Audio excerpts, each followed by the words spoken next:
एक भुक्तम सदा आरोग्यम। सुबह उठ करके जो मैं बोल रहा था, आंवला, एलोवेरा, गिलोय का जूस पिए, गोधन अर्क पिए। फिर भूख ना लगे, स्लिम चॉइस ले लें।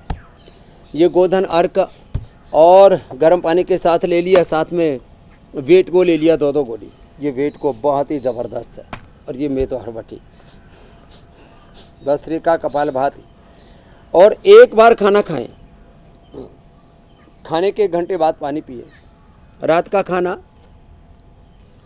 5 बजे फलाहार या 7 बजे तक ले लें, इसके बाद ना लें। सुबह के ब्रेकफास्ट में जो पराठा, इडली, बड़ा, दोस्त और पता नहीं क्या क्या खाते हैं लोग। कुछ तो अंडों से ही शुरुआत करते हैं, सुबह सुबह मुर्गा खा जाते हैं। कुछ लोग तो सुबह सुबह थाली भर कर के दलिया खा जाते हैं। लो, कुछ लोग सुबह सुबह इतना ज़्यादा पेट भर के खा लेते हैं। और सुबह सुबह हमारे यहाँ पर साधु संतों में बाल भोग, संस्कृत में प्रातःराश और हिंदी में अल्पाहार, संस्कृत में भी अल्पाहार। तो ये पूर्ण आहार दोपहर को एक बार लेना चाहिए। खाने के अंदर 12 से 14-16 घंटे का अंतर होना चाहिए। हम तो जो है 24 घंटे में एक बार आहार लेते हैं। आज हमने मान लीजिए 12 बजे खाया तो कल 12 बजे खाते हैं।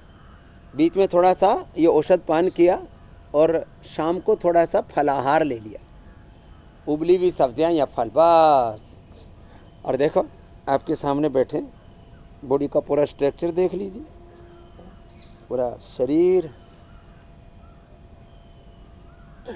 तो एक भुक्तम सदारोग्यम, द्विभुक्तम वर्धनम बलवर्धनम, त्रिभुक्तम सदारोगम, चतुर्भुक्तम तो मारकम, हितारह मिताहरा अल्पहाराश्च ये नराह नैतान वैद्याश्च चिकित्सन्ति आत्मनस्ति चिकित्सकाः युक्ताहार विहारस्य युक्त चेष्टस्य कर्मस्य युक्त स्वप्नावबोधस्य योग भवति दुःखा हमें होना है।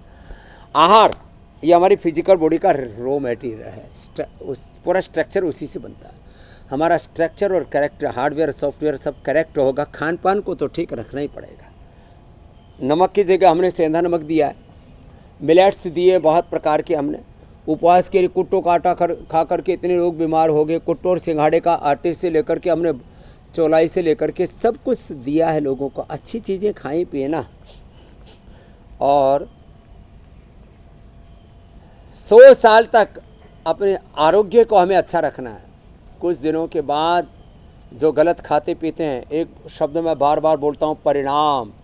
जिन लोगों ने परिणाम का चिंतन नहीं किया, बाबर से वंश शुरू हुआ, औरंगजेब के आते आते मुग़ल बादशाहों की सल्तनत, फिर बहादुर शाह जफर ने तो पूरी मिट्टी में मिला डाली।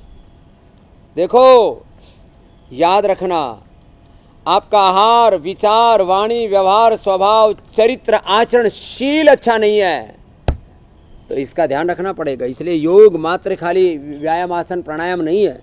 योग है जीवन का शील युक्त आचरण।